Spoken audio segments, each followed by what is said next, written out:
And whoever is turned away from our remembrance, he will live a wretched and miserable life.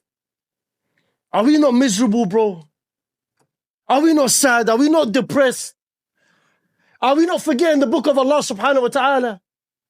Traveling with the Sheikh on this amazing tour that he's doing throughout the UK. Every single time you see his lips are remembering Allah subhanahu wa ta'ala. You can hear it constantly repeating the Qur'an. On top of that, the Sheikh will test you and he will say to you, read for me, read for me. And you think to yourself, subhanallah, imagine if we had fathers around us that could sit down with the kids and say, read to me, read to me. What about when you have kids, the same mum and dad in the same household in competition with one another of how much Qur'an they've memorized?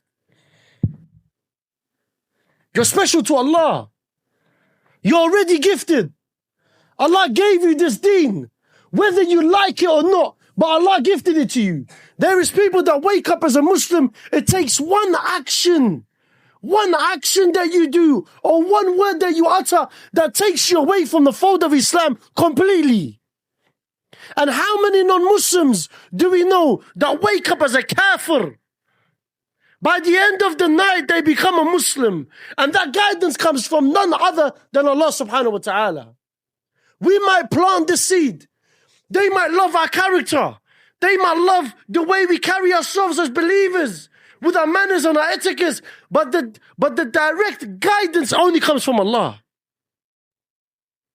Look at what's happening around the world. Look at what's happening in Palestine. What about Sudan? Look at the mothers and the fathers that are passing away because they believe in La ilaha illallah. And what do they go by? There's a phrase that they go by. There's an ayah that they go by. And this ayah, it should be implemented in every single one of our lives. قَالَ إِنَّمَا أَشْكُو بَثِّي وَحُزْنِي إِلَى اللَّهِ. That you only complain of your grief and your worries to Allah. No one else. Not the person next to you. Not the person at home. Not your wives. Not your husbands. Not your mom and dad. You only complain of your grief and your worries to Allah. And our Muslim brothers and sisters that are suffering, they've acknowledged and they've implemented this ayah so much, they've given up on the rest of the world to come to their aid. They've given up. Their help will only come through Allah subhanahu wa ta'ala. And we need to remember them. And Allah says in the Holy Qur'an, He would not change the conditions of the people until they change the conditions within themselves. What have we changed? Where have we gone wrong? Since when did Allah subhanahu wa ta'ala ever close His doors of mercy on us? When? Who's moved? Did you move? Or did Allah subhanahu wa ta'ala ever close a door on you? Did you move away from the remembrance of Allah? Did you turn your back on Allah? Because Allah is exactly where you left Him. You could sin and commit zina and have a haram relationship. You could be involved in riba. You could be involved in mortgage. You name it, you could be involved in everything. But it takes one sincere Tawbah to Allah for Allah to say to you, Ya ibadi. Look at how Allah subhanahu wa ta'ala acknowledges you. He doesn't say, Ya, oh servants. He says, Ya ibadi, oh my. He puts emphasis on that my. You belong to me. Oh my servants. For those of you that have transgressed against yourselves, don't give up on the mercy of Allah. Don't turn away from the mercy of Allah subhanahu wa ta'ala. Our women are being neglected. Our women are not being loved, not being nurtured. Our women are not having the right attention from their male folks in their family. But it takes you, oh brother, it takes you, oh father or uncle, to come out of your way and be there for those women in your family. They can be misguided so easily with everything that's going on social media.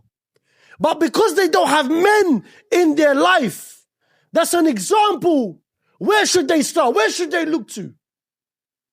We have failed ourselves.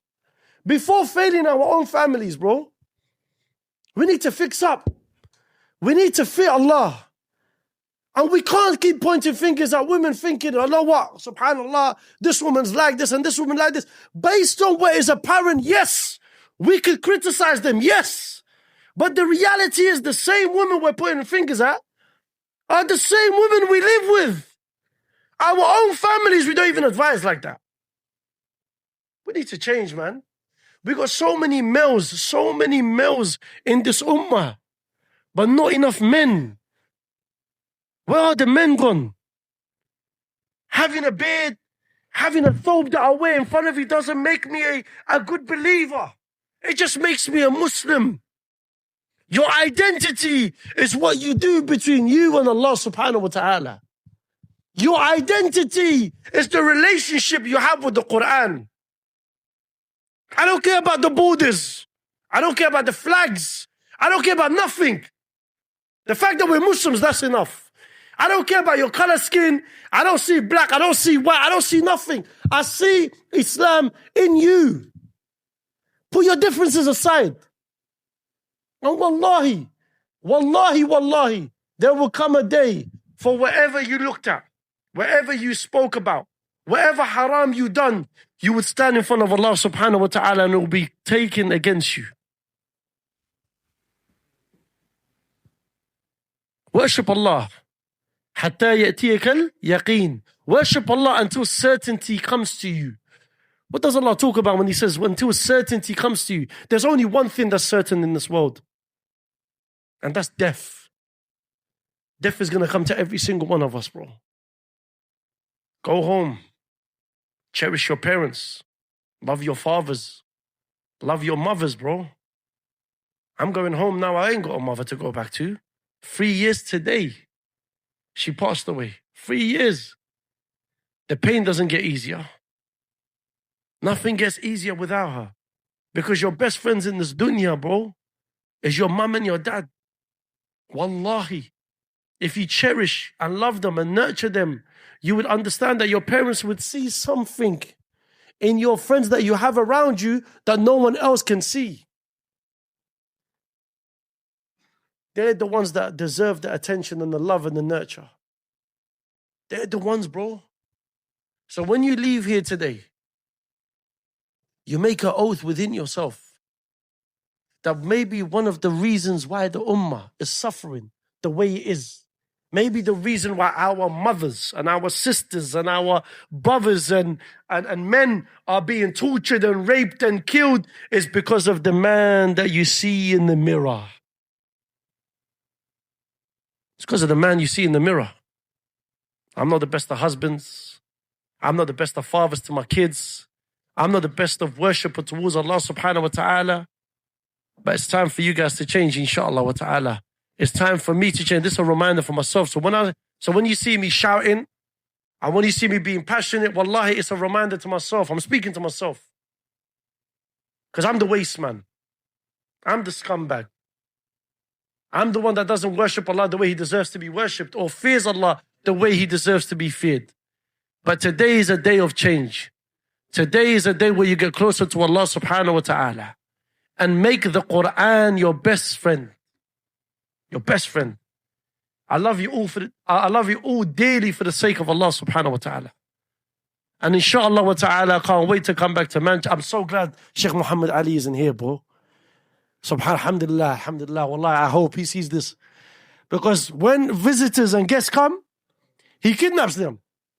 He takes them, you can't go home. So I'm so glad he's not here. Alhamdulillah, if you're watching the Sheikh Muhammad Ali, stay where you are until we leave Manchester. He's in Mecca. Stay where you are. Manchester don't need you right now. But wallah, I love you all for the sake of Allah. Jazakallah khairan for your time. And I hope that you've taken something away from the Sheikh. Because look at him. Allahumma barak. I'm not here to praise him too much. He's in his 70s. But yet we have men or claim to be men that come to Salat al-Taraweeh and their kneecaps are already talking to each other and it's not even a long surah, bro. Where's your health? Look after your health. Maintain your health. Because for indeed, if you could maintain your health for everything other than the worship of Allah subhanahu wa ta'ala, your priority is somewhere else. Your priority has to be the deen. Barakallahu feekum. Manchester, you lot are my second home, man. I love you dearly, wallah, you know this. And inshallah wa ta'ala, you're going to see me come back. Assalamu alaikum wa rahmatullahi wa barakatuh. I was the first one. Yourself.